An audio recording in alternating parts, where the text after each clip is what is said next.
오늘은 하나님 나라의 비밀 6번째 시간입니다. 지난주에 우리는 밭에 감춰진 보화를 찾았던 한 농부의 이야기를 공부했습니다. 오늘 우리가 공부할 비유는 좋은 진주를 구하는 장사의 비유입니다. 천국은 마치 좋은 진주를 구하는 장사와 같습니다. 밭에 감추인 보화 비유와 좋은 진주를 구하는 장사의 비유는 그 내용이 아주 비슷합니다. 그래서 학자들은 이 두 비유를 쌍둥이 비유다라고 부르기도 합니다. 쌍둥이 맞습니다. 하지만 쌍둥이는 쌍둥이지만 일란성 쌍둥이가 아니고 이란성 쌍둥이에 가깝습니다. 두 비유가 비슷해 보이지만 약간 다른 점이 있기 때문입니다. 매주일 여러분들이 교회에 오셔서 듣는 설교 말씀 늘 듣던 말씀 아니시던가요? 늘 듣던 말씀 비슷한 말씀입니다. 그런데요, 자세히 들어보면 약간 다른 말씀이 나올까요, 안 나올까요? 나옵니다. 지난 주일 말씀과 이번 주일 말씀이 비슷해 보이지만 약간 다른 말씀이 나옵니다. 목사는 그 약간 다른 말씀을 준비하기 위해서 일주일 내내 끙끙 앓고 기도하고 성경을 연구합니다. 천국은 밭에 감추인 보화를 발견한 농부와 같습니다. 농부는 평소에 하던 대로 밭일을 하다가, 즉 일상생활을 평범하게 하다가 우연한 기회에 보화를, 하나님의 나라를 발견했다고 합니다. 성도 여러분, 보화를 발견하는 비밀, 천국을 발견하고 경험하고 누리는 비밀이 있습니다. 아무리 공부를 잘하는 학생도 공부가 하기 싫을 때가 있을까요? 반드시 공부하기 싫을 때가 옵니다. 그럴 때 어떻게 하는지 물어보았더니 대답이 참으로 엉뚱했습니다. 공부가 하기 싫을 때 그냥 계속해서 공부한다는 대답을 하더라고요. 괴물인 것 같습니다. 그리고 공부를 할 때 시험에 나오는 것만, 중요한 부분만, 밑줄 친 부분만 공부할까요? 씨를 뿌리는 자의 비유에도 나와 있지만 효과적으로 씨가 잘 심어지고 열매를 맺게 될 좋은 밭에만 씨를 뿌리지 않고 아무데나 씨를 뿌리는 농부와 같이 하나님의 은혜를 받는 비밀, 비결은 무엇입니까? 효율성에 있지 않습니다. 어디든지 하나님의 은혜가 있다는 마음으로 사시는 저와 여러분 되시기를 축원합니다. 농부가 보화를 발견한 것은 전혀 예상하지 못했던 일이었습니다. 만약 농부가 밭을 갈던 그 밭에 보화가 숨겨 있었지만 아주 까다로운 것, 아주 깊숙하고 외진 곳에 보물이 묻혀 있었다면 그래도 농부는 보화를 발견했을까요? 저는 확신할 수 있습니다. 농부는 그럼에도 불구하고 보화를 발견했을 가능성이 100%에 가깝습니다. 농부는 애시당초 자신이 갈던 밭에 보화가 묻혀 있다는 사실을 알았습니까? 몰랐습니까? 몰랐습니다. 잘 몰랐기 때문에 농부는 밭을 성실하게 다 갈았던 것입니다. 구석진 곳도 꼼꼼하게 지나치지 않았습니다. 그러다가 우연한 기회에 보화를 발견한 것입니다. 사람이 언제 낙심하는지 아십니까? 앞이 캄캄할 때, 미래가 보이지 않을 때 사람들이 낙심하지 않습니까? 그러나 진짜 절망은 자신이 모든 것을 다 알고 있다고 생각할 때 절망한다고 합니다. 아무나 절망하는 게 아닙니다. 확신이 있을 때 절망한답니다. 천국은 어디에 보물이 묻혀 있는지 알 수 있습니까? 없습니까? 모릅니다. 여러분, 모른다는 것에 천국의 비밀이 있습니다. 오늘 공부할 비유는 좋은 진주를 구하러 가는 장사와 같다는 말씀입니다. 좋은 진주를 만난 이 사람은 우연한 기회에 좋은 진주를 만난 게 아니고 좋은 진주를 찾기 위하여 무던히 애쓰고 노력한 끝에 마침내 값비싼 진주를 발견한 것입니다. 시편 42편 1절 말씀을 보게 되면 하나님이여 사슴이 시냇물을 찾기에 갈급함같이 내 영혼이 주를 찾기에 갈급하니이다. 사슴이 시냇물을 찾기에 갈급함과 같이 갈급한 것입니다. 내 영혼이 주를 어떻게 하기에? 찾기에 갈급하나이다. 천국은 우연히 발견되는 나라이기도 하면서 동시에 천국은 어떤 사람에게 그 비밀이 드러납니까? 구하고 찾고 두드리는 자입니다. 목마른 사슴이 얼마나 샘의 근원을, 신의 문을 쫓아서 여기저기 찾아다녔겠습니까? 오늘 또 그런 목마름을 가지고 이 자리에 오신 분들에게 하나님의 은총이 함께 하시기를 축원합니다. 성도 여러분, 여러분들은 신발을 신을 때 어느 쪽부터 신발을 신으십니까? 왼쪽 발입니까? 오른쪽 발입니까? 아무 생각 없이 신발을 신는 게 제일 좋답니다. 여러분, 운전할 때도 운전을 의식하면서 운전하는 사람을 가리켜서 전문 용어로 뭐라고 그러죠? 초보 운전이라고 그러지 않습니까? 성경을 묵상하는 것보다 한 단계 수준이 높은 것이 암송하는 겁니다. 말씀을 암송하면 굳이 애쓰고 노력하지 않아도 자연스럽게 그 말씀이 내 입에서 줄줄 흘러나옵니다. 자연스럽게 우리 마음이 그 말씀을 따라갑니다. 마음이 움직이면 무엇도 따라가죠? 몸이 따라갑니다. 이것이 성경을 암송하는 자에게 주신 하나님의 축복입니다. 말씀을 어디선가 들은 기억이 나서 그 말씀이 어디 있는지 생각하다가 노력하다 보면 전화도 받게 되고 다른 데로 관심이 쏠릴 때가 있지 않습니까? 하나님이 은혜를 주시는 타이밍이 여러 가지 나를 방해하는 것들 때문에 놓쳐버릴 경우가 많습니다. 그래서 여러분, 정말로 성경의 핵심 진리를 담고 있는 말씀은 아예 몽땅 외워버리실 수 있기를 바랍니다. 자동으로 내 입에서 말씀이 흘러나옵니다. 그래서 금방 하나님의 임재를 느낄 수 있고 우리의 마음을 누구에게 고정시키기가 쉽습니까? 여호와는 나의 목자시니 내게 부족함이 없으리로다. 힘들고 어려운 상황에 이 말씀이 나도 모르게 툭 튀어나오는 거예요. 그러면 절망과 낙심에 내 마음이 빼앗겼다 가다고도 하나님을 향하여 내 마음이 다시 고정시킬 수가 있는 것입니다. 성경 말씀을 암송할 때 그 성경 말씀은 우리로 하여금 좋은 진주가 있는 곳으로, 하나님 나라가 있는 곳으로 인도하여 주실 줄로 믿습니다. 시편 23편 1절 말씀 같이 한번 암송해 보실까요? 여호와는 나의 목자시니 내게 부족함이 없으리로다. 그가 나를 푸른 초장에 누이시고 쉴만한 물가로 인도하시는도다. 내 영혼을 소생시키시고 자기 이름을 위하여 의의 길로 인도하시는도다. 여러분, 이 말씀을 믿으십니까? 살다 보면 우리의 삶이 통제되지 않는 그러한 혼돈의 순간에 찾아올 때가 있습니다. 마치 지옥과 같은 순간입니다. 반대로 내 뜻대로 모든 일들이 잘 되어질 때 그 자리가 바로 천국입니다. 하지만 예수님이 말씀하시는 천국이란 우리의 삶이 통제될 때뿐만 아니라 우리의 삶의 팬데믹이, 혼돈이 밀어닥칠 때에도 경험할 수 있는 나라일까요? 왜 밭에 감추어진 보화가 하나님 나라를 가리키는지 아십니까? 보화, 금은, 다이아몬드 특징이 무엇입니까? 변하지 않는다는 뜻입니다. 색깔이 변하지 않습니다. 그 정체성이 흔들리지 않습니다.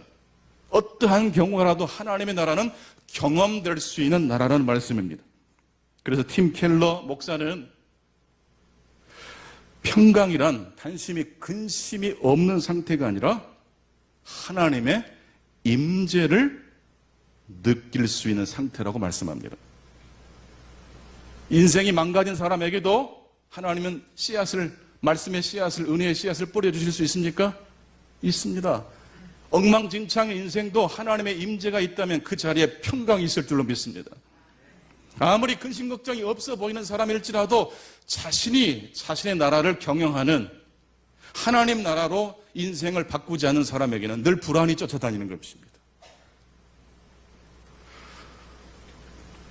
여호와 하나님께서 이 역사를 주관하십니다. 여호와 하나님이 우리의 일상의 주인이 되어주십니다. 좋을 때도 통제가 되지 않는 순간에도 변함없는 하나님의 사랑이, 하나님의 신실함이 우리의 삶을 이끌고 계심을 바라보실 수 있기 바랍니다. 오늘 본문에 등장하는 이 진주를 구한 이 사람은 어떻게 해서 좋은 진주를 찾아 나설 생각을 했을까요? 우연히 발견한 사람이 아니고 좋은 진주를 찾기 위해 길을 떠난 사람입니다. 이 사람을 움직이게 한 것은 그 사람의 열정이 아닙니다. 좋은 진주가 있다는 것을 이 사람이 알았기 때문입니다.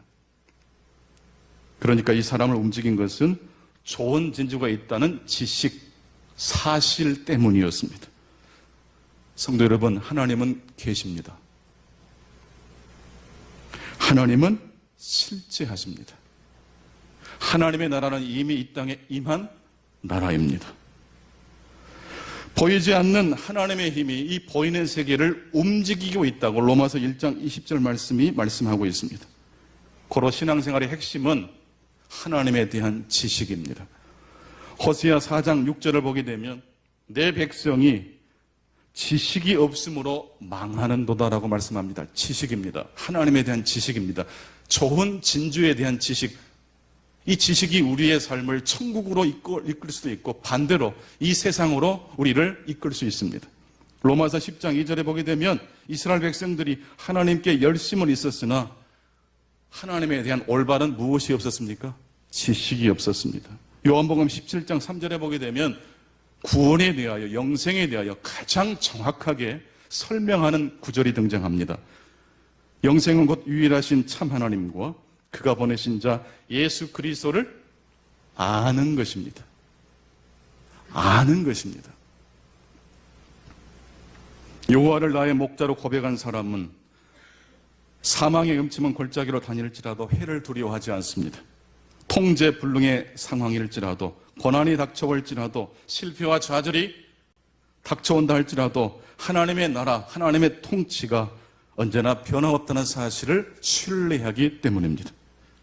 이것이 바로 오늘 본문이 말씀하는 좋은 진주의 의미입니다. 인류 역사를 보면 인류 역사의 매 세기 때마다 팬데믹이, 전염병이 창궐했다는 기록이 있습니다. 2, 3세기 초대교회 성도들이 있을 때에도 전염병이 돌았고 수많은 사람들이 전염병으로 목숨을 잃었습니다. 하지만 초대교회 성도들은 전염병이 자신의 삶의 마지막 단어라고 생각하지 않았습니다. 그 와중에도 초대교회 성도들은 무엇을 찾아 나섰을까요?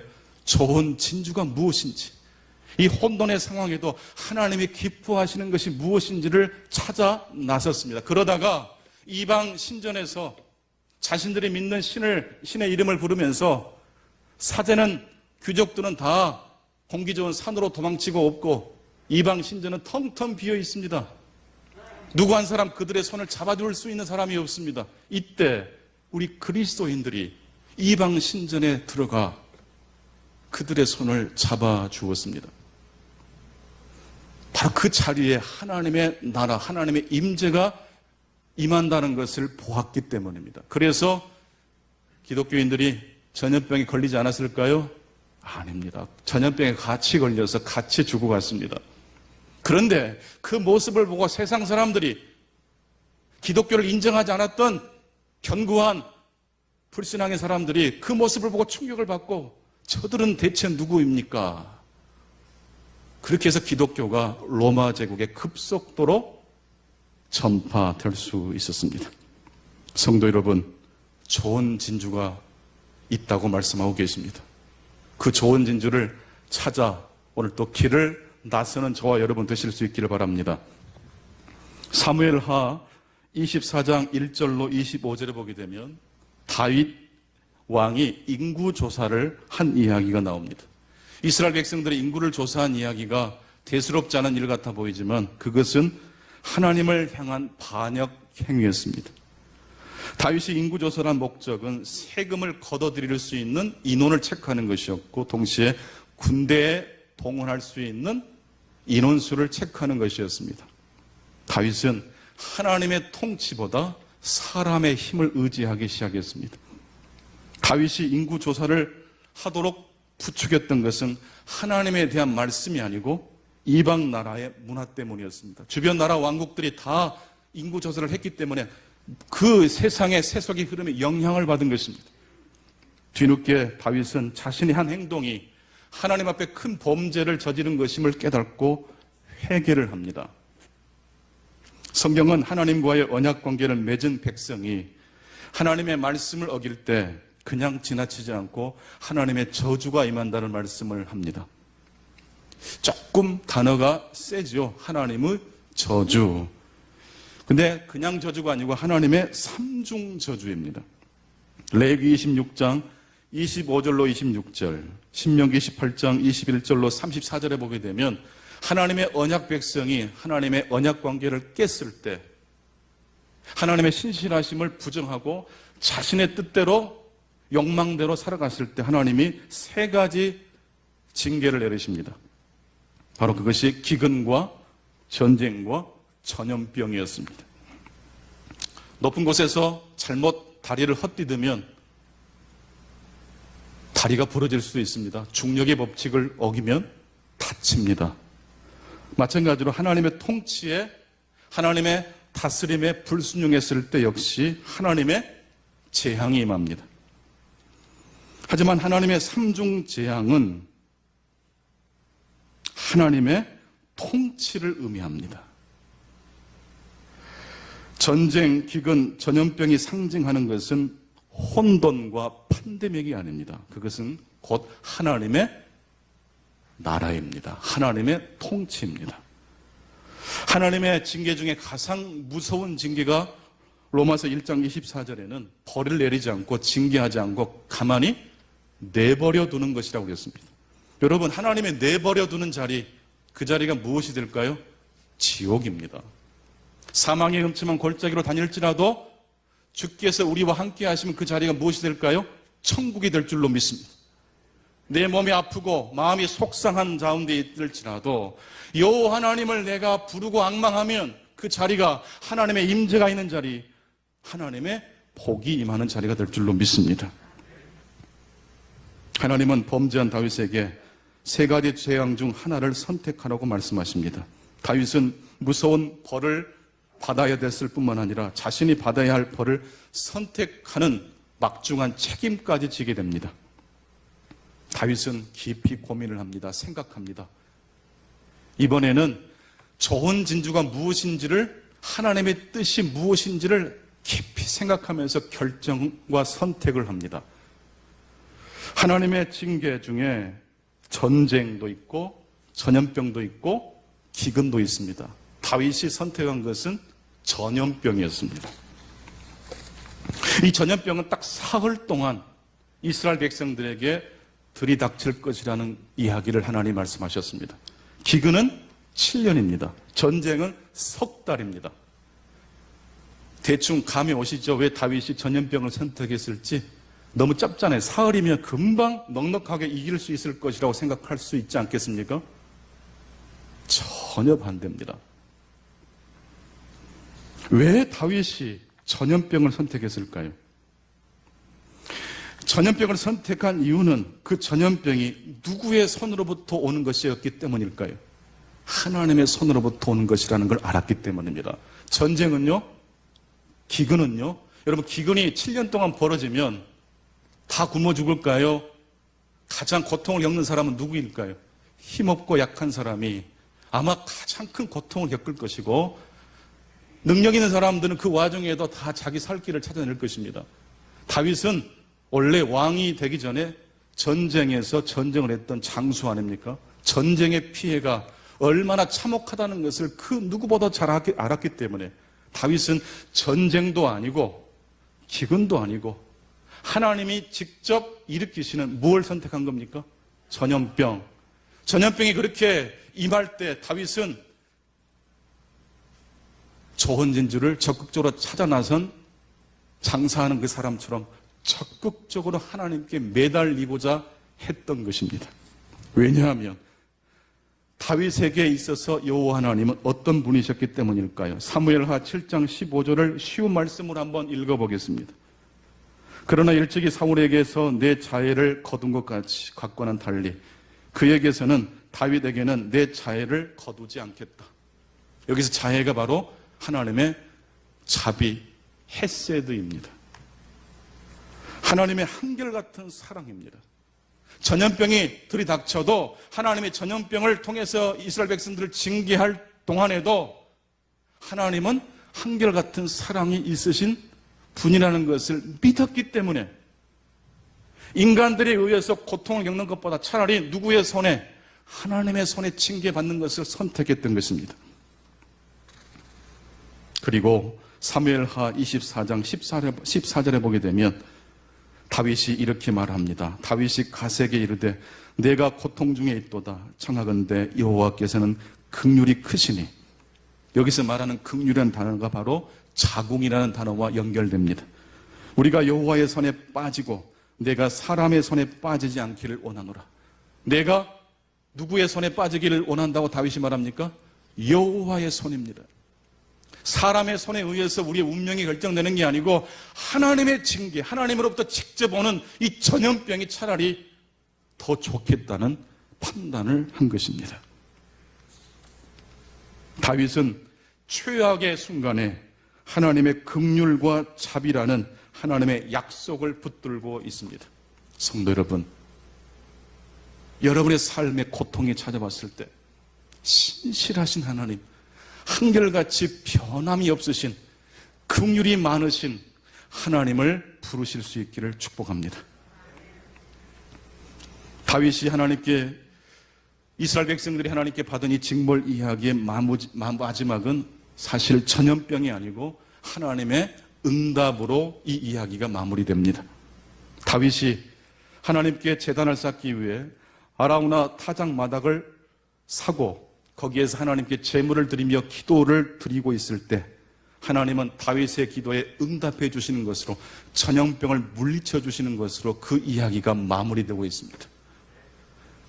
결과적으로 이 하나님의 징벌 이야기의 마지막 이야기는 하나님의 징벌이 아니라 하나님의 신실하심입니다. 하나님의 긍휼과 자비로우심입니다. 우리 믿음의 사람들은 어떠한 상황 속에서도 팬데믹이 우리의 삶에 들이닥치고 우리의 삶을 좌지우지하는 것처럼 보이는 순간에도 바이러스가 우리 삶의 최종 권세가 아니라 하나님의 나라가, 하나님의 통치가 우리의 삶의 최종 권세임을 고백하고 선포할 수 있어야 할 것입니다.